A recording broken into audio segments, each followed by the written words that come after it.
Scott Reynolds, Pewter Report, which, for those of you that don't know, has been covering the Tampa Bay Buccaneers for a long time. They're extremely well-versed in their history of the Bucs, and that happens to be where Dave Canales is coming from after spending this past year as their offensive coordinator. So, Scott, thank you very much for taking the time.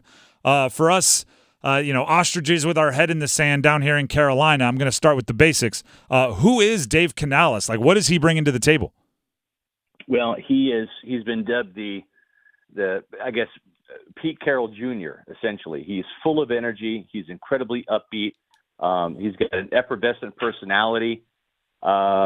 Tremendous knowledge on offense, spent 14 years up in Seattle and has learned from some really good offensive coordinators, Brian Schottenheimer up there, Shane Waldron most recently. So it certainly was a little bit of a surprise that in just 1 year he would take this head coaching job. But you know what? There's only 32 of them.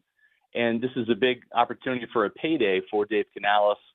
And his familiarity with Dan Morgan, I think, was the key. Morgan, obviously working in that Seattle front office, saw Canales on a firsthand basis in the building, on the practice field. And he's an excellent communicator, just a top-notch communicator.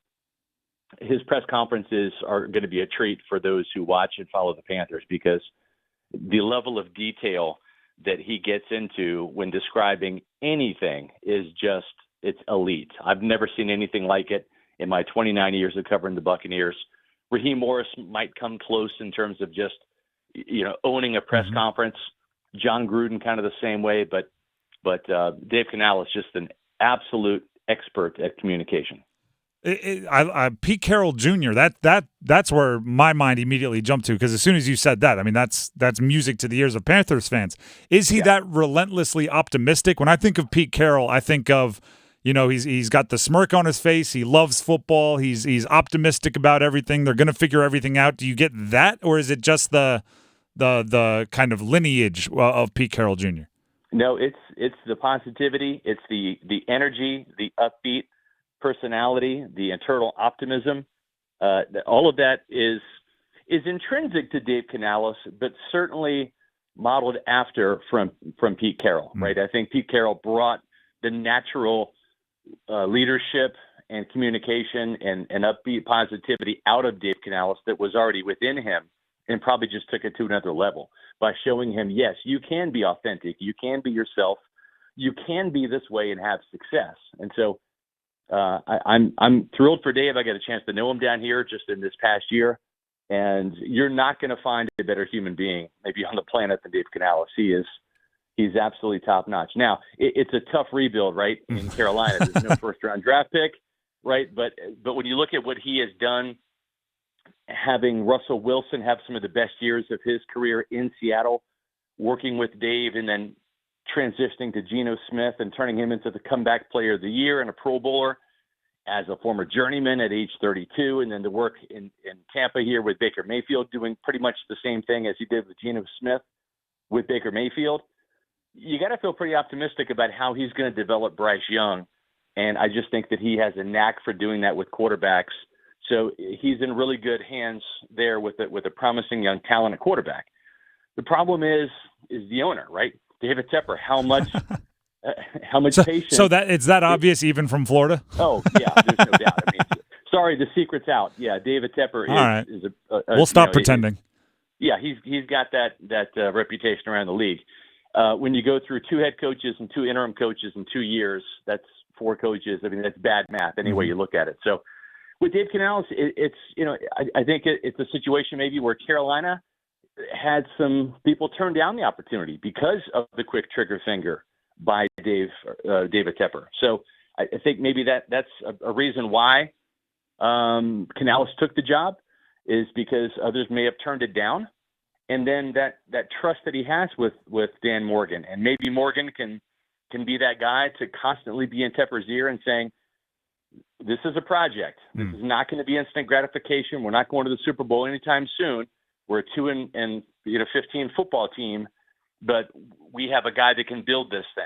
And if he's given time, I have no doubt Dave Canales will make strides, But given the owner's history of the quick trigger finger, you just wonder if he's setting the table for the next head coach. We're talking with Scott Reynolds. Pewter Report covers the Tampa Bay Buccaneers, the place where Dave Canales, the brand new Panthers head coach, was the offensive coordinator this past year. You brought up his work with quarterbacks. That is, I believe, the number one reason he got hired, maybe outside of his relationship with Dan Morgan, because it's so important for the Panthers to right the ship with Bryce Young. So again, we saw Baker Mayfield here in Carolina pretty up close and personal, and it looked very different than the Baker Mayfield that Carolina played against with Tampa Bay this year, the one that made it to the playoffs. How did Canales and how did that team, for lack of a better term, save Baker?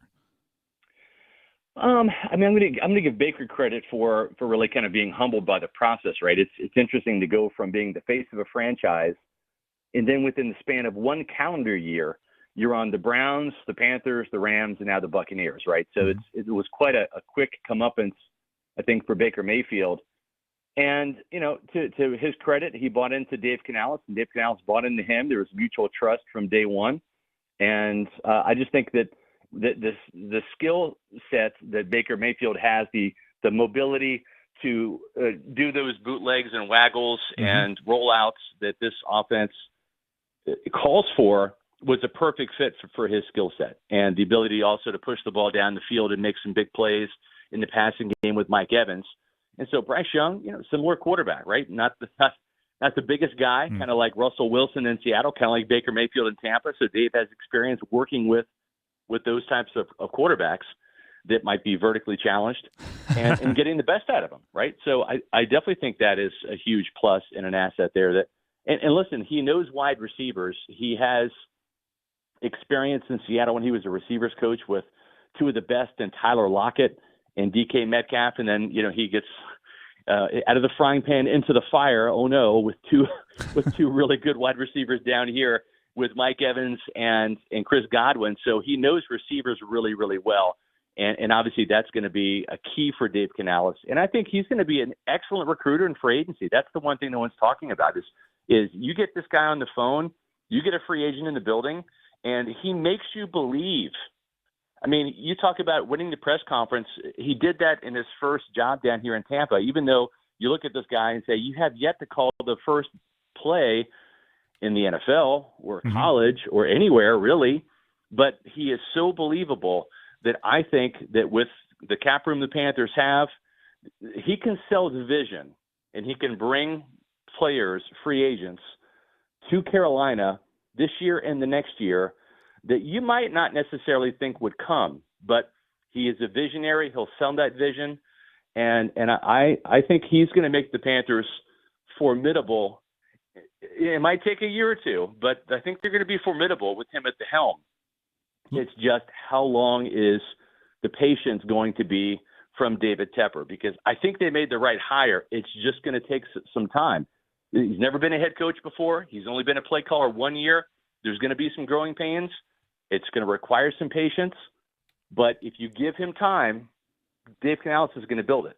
Last one before we let you go, Scott. You brought up the recruiting. You brought up one name that's going to be recruited by a whole bunch of teams this year, Mike Evans.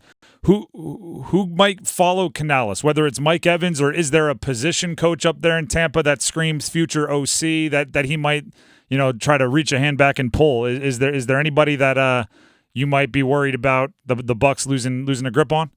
Yeah, I think Brad Idzik, the receivers coach, they're best friends. They've been best friends since their days in Seattle. Brad's about 10 years younger than Dave. He's in his 30s. But at the same time, you look at their friendship. It might be a situation where Brad becomes the offensive coordinator, but Dave is still the play caller. Brad was a first-year wide receivers coach this year, did a great job with that wide receiver room. So I'm not sure that Dave, is definitely going to bring Brad. But the other thing to consider, too, is that Seattle staff just got, essentially let go up there, right? Mm-hmm. And so there are some of those allies that Canales had that are looking for work right now. We saw Shane Waldron, the former Seahawks offensive coordinator, become the coordinator in Chicago, right? So it's really good timing for Dave Canales because I think some of those Seattle guys that he's had relationships with for some time are available now. And so I would look at some of those coaches from the Seahawks staff and say probably a few or maybe many of those guys might end up in Carolina. Scott, we appreciate you for taking the time. Everybody, continue to check out his work on Pewter Report when you want to get caught up on the Bucs. Thanks, Scott. Appreciate the time. Thank you.